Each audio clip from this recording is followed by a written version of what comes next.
So recently I increased my calf training frequency, and so instead of doing it twice a week now, I'm doing it about 3 to 4 times a week. So I've obviously got it on my push days or my chest, delt, tricep days, but now I'm also doing it on my my Sunday, which is kind of like a rest day technically, where I'll just hit like calves, a little bit of like side delts, rear delts as well, and just a kind of a bit of a YOLO session, just to get in a little bit of extra volume on those low fatigue exercises for those body parts that are, I guess you could say, more slow twitch muscle fiber dominant. So I like them comprised more of red muscle fibers as opposed to white. So they have a lower proclivity to growth, like they can't grow as well. That makes sense. So yeah, this is obviously the first session of the week. So Monday, calves, chest, delts, triceps, and no warm-up sets because I walk to the gym, which is about a 15-20 minute walk, and my calves get warm enough just from that.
I just realised that because I wasn't wearing the cap and I've got my mic plugged in my shirt, it had flipped over the other way, so it wasn't even facing my face.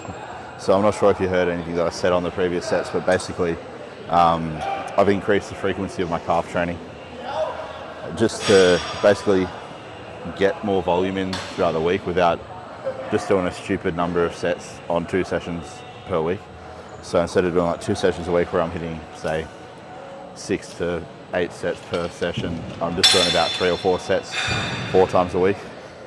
And so yeah, that, and just focusing on, basically increasing the volume in that manner, as opposed to adding additional working sets on the sessions that the calf work's already incorporated in.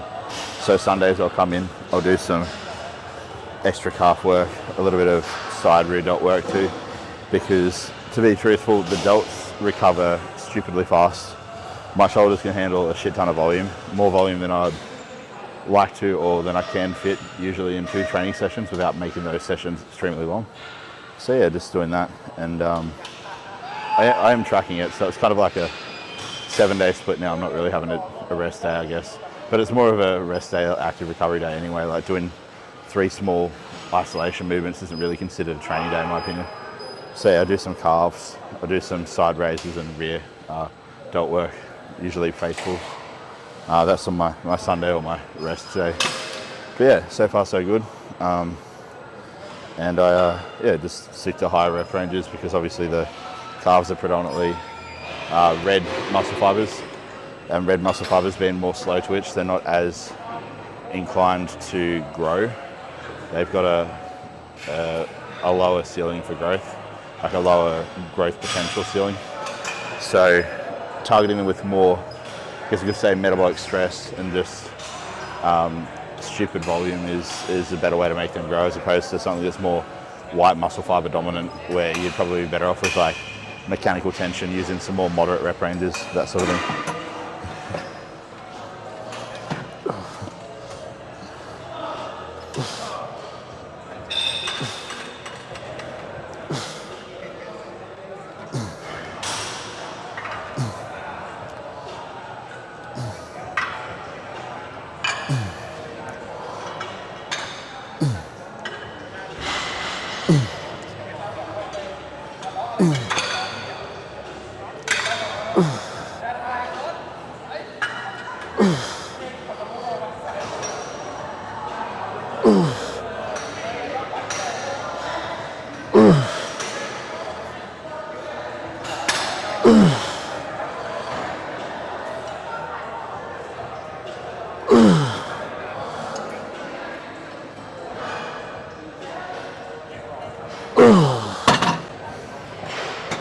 Now, is there like an advantage? Like, are there any pros and cons of doing a higher frequency, like adding in an additional day per week to train a muscle group, as opposed to just adding that extra volume onto the pre-existing sessions that you hit that muscle group? Like, the way I look at it is yes and no. But like, in my situation, if you were to say to me, all right, you're training calves twice a week, but due to the fact that, say, calves, the minimum, let's just say the minimum effective volume for my calves is 8 sets a week. The maximum adaptive volume, or between maximum adaptive and maximum recoverable volume, is like, say, 20 sets. Like, you are not going to be able to tell me with a straight face you're going to do 10 sets of calves twice a week. I wouldn't do it. I'd be bored out of my fucking mind. So that's where the advantage of a high frequency approach comes into play for body parts that you might not necessarily want to just do that volume for in 2 sessions a week. So if you've got a body part that requires a lot of volume to grow, then having a high frequency for that body part is usually the rational approach, as long as it's not going to be the point that it's detrimental and taxing to the recovery of your joints, your tendons and your ligaments. So you just have to keep in mind that they get less blood flow. It's not like muscle tissue that gets a stupid amount of blood flow to help aid in recovery and delivering nutrients to the tissue. So you've got to be a little bit mindful of your like connective tissue and joints. But as long as they're feeling good, a high frequency approach is usually better if that muscle group that you're trying to target and grow and develop more needs more volume in general.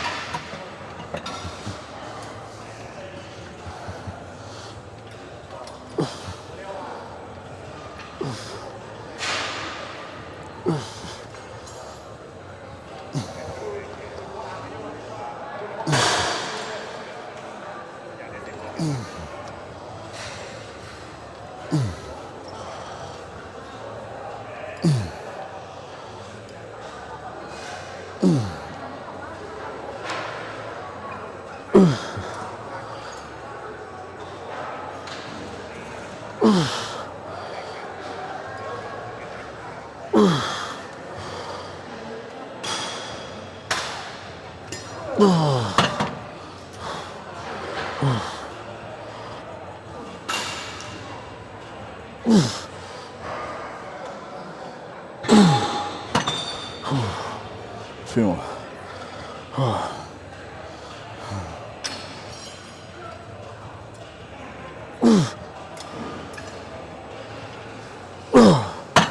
Last week I went a little bit too heavy on this. I felt my pec a little bit like where I tore it, and so I thought, oh, it's better safe than sorry. I backed it off. So instead of going back to what I initially went to last week, I'm still going to go heavier than what I did last week, what I ended up backing it down to, but I'm going to go lighter than what I initially started with. So instead of doing 175 pound, I'll probably do 160. I'll do that for this first set if it feels good.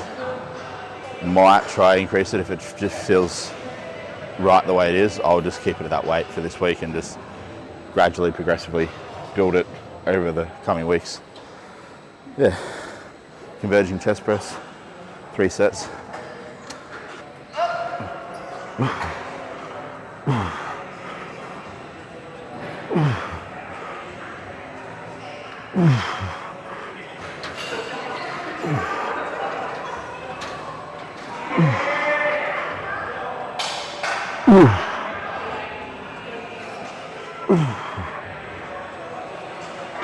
I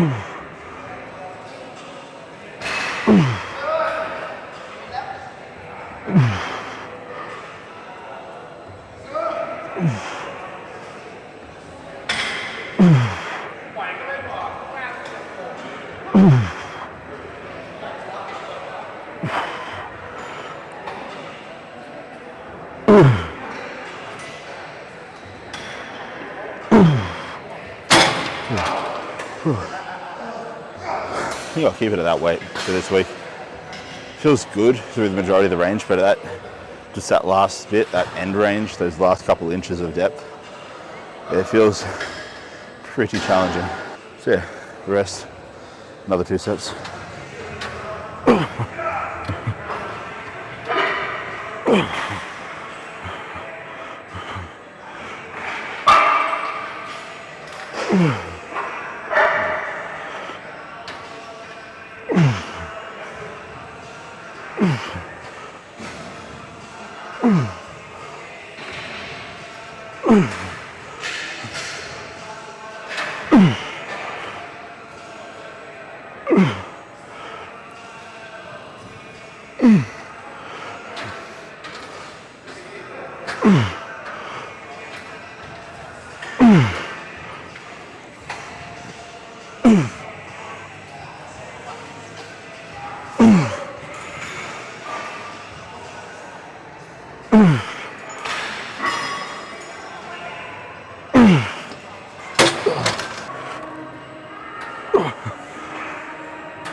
Definitely fatigued after that second set. That one I lost, I think I lost about 3 or 4 reps.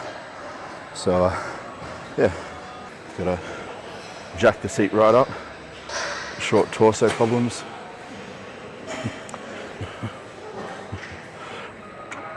Actually, help the weaker side up first.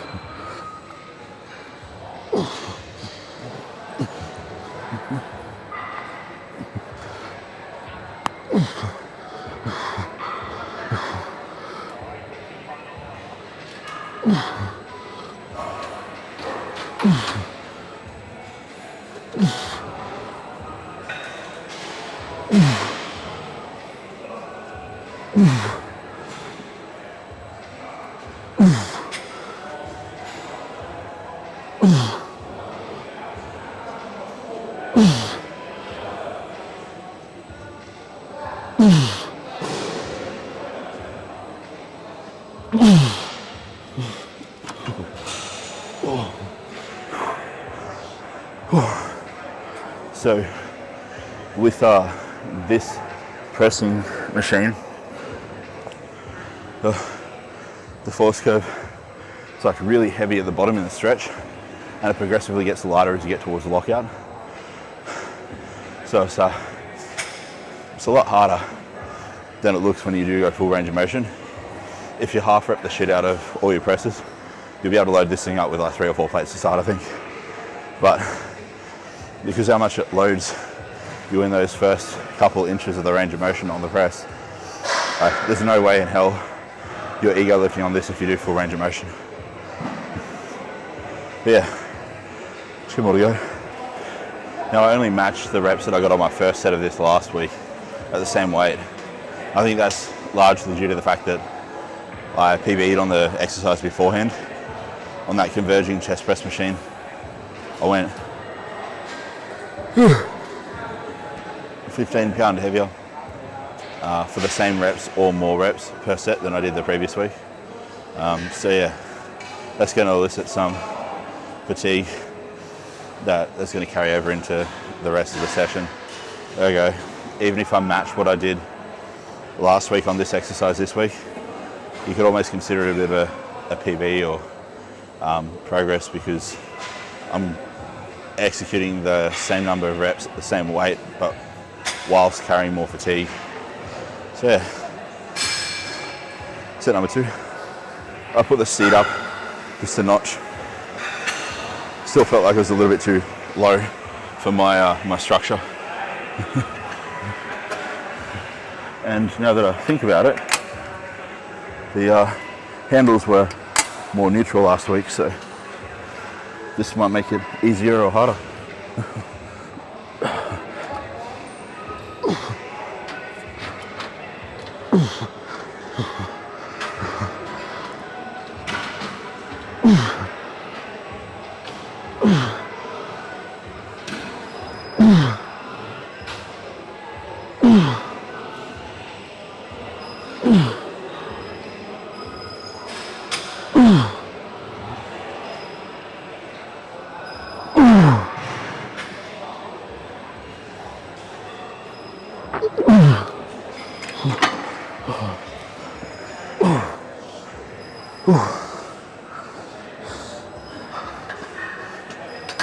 Still feels a little bit too low. I'll put the seat up one more notch. I'm deliberately going to aim for less reps on this set.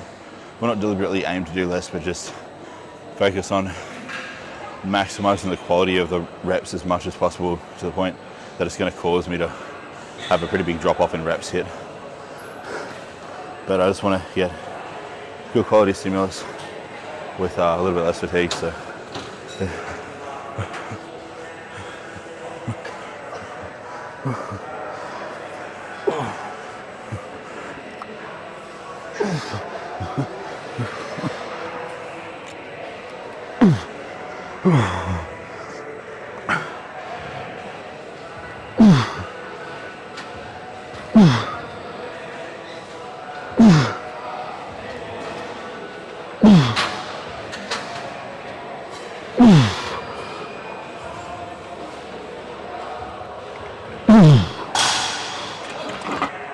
ten to 15 on these. A little bit higher rep. Just really focusing on driving as much mechanical tension, and yeah, I'll keep it at this weight. I did this weight last week. I was getting like 13 reps, 12 reps, I think 11 reps for one set. So it's just still a sufficient weight for this rep range. No reason to increase it, or definitely no reason to decrease it either. It's kind of like in that Goldilocks zone of I've got room to progress, but I'm not edging on the side of it's too heavy for this rep range. So yeah, good weight.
So no real commentary for these because they're just lateral raises for fuck's sake. There's not really much to say.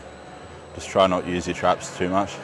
Your traps will be involved to some magnitude despite how strict you try and make the exercise. So don't try to eliminate it. If you try pursue that kind of endeavor, you're just going to fuck around and get no effective reps in. All your sets are going to be that sub-maximal that you're just not going to grow. You're just going to look the same week after week, month after month. So use a little bit of grit in the training whenever you do it, but just try keep the muscle that you're trying to target the primary mover in the exercise. Yeah, that's all I really have to say on laterals. Rep match sets, already done 2, 18 reps, so 2 more of 18 reps and then it's on to triceps to finish off for the night.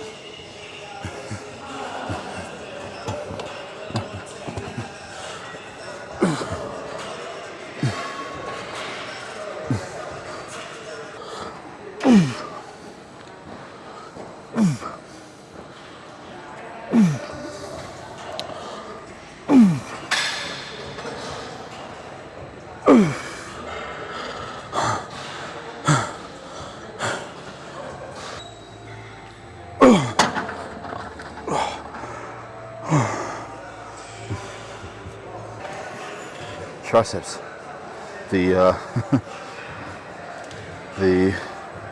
don't know what you'd call it, the quadriceps of the arms. That's about right.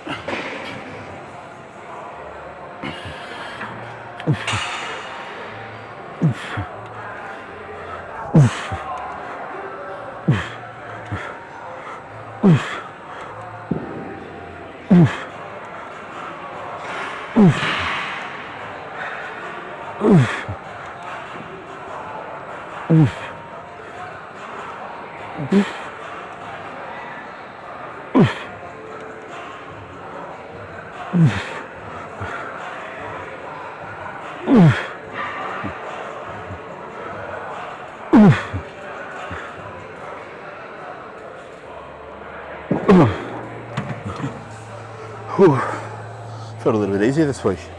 Gonna increase the weight for the 3 remaining sets. It was 55 for. It was 55 for. Shit, my brain won't even work. 15 reps. Now that I come to think about it, actually, I did have a high calorie day yesterday.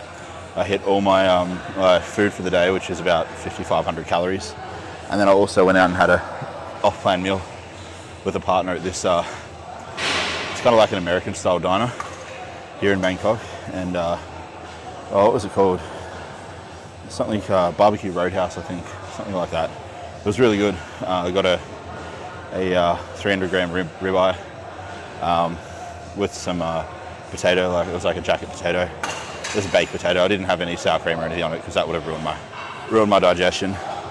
But I put a little bit of hot sauce and everything, just sparingly, because even hot sauce messes me up if I have too much of it. And yeah, had that with some grilled veggies like on skewers, and we had, what was it? For entree, we had some cornbread. So it's pretty good, that, and then I also had a half of a Nutella-filled cookie. So that clocked me out to be around about 6,200 calories yesterday. So all that extra food, all that extra energy, I think that's probably why I'm hitting a few PBs today. But I'll take it. Yeah, set number 2.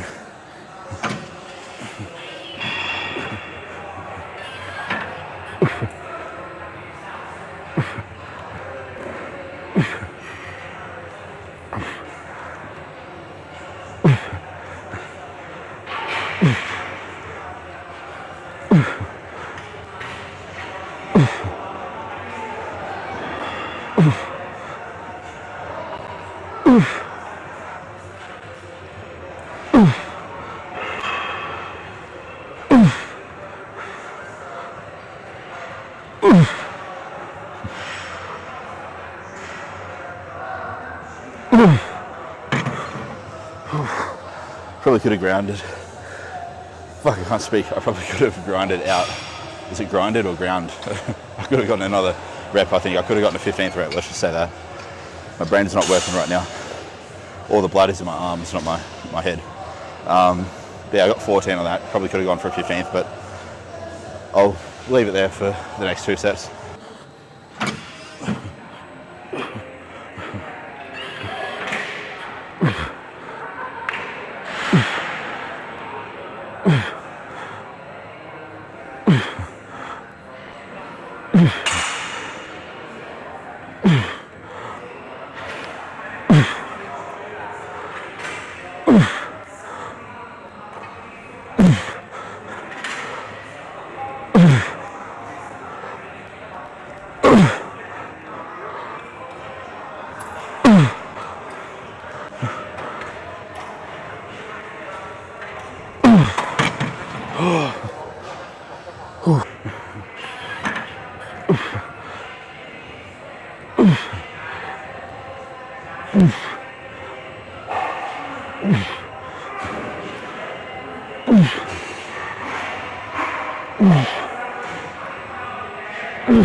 Instead of doing the exercise I have been doing in this session, just because the other week, if you watched the last video, my abs were starting to cramp up when I was doing the machine tricep extensions. I'm just going to swap them with like a neutral grip tricep press yarn because it's pretty similar in terms of movement, but I know it's not going to set my abs off, and the last thing I want is my abs to cramp up on themselves and for me to not be able to actually get off the machine and stand upright because that has happened before. So yeah, basically just same rep range, slightly different exercise variant, but it's still placing the hands in a neutral position or neutral grip like the machine tricep extension does. And it's also placing the shoulders in more extension and less flexion like the tricep extension machine.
Or worst set because I'm having the shortest rest period out of all the sets so far, and that didn't work out too well for that last set.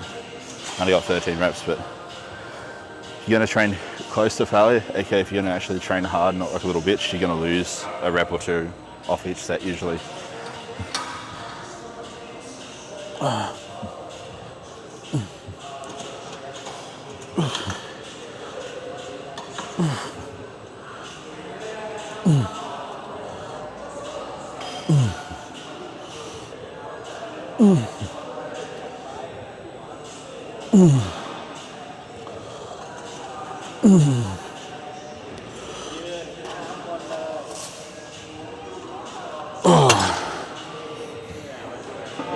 Rest pause. I want to get at least 12.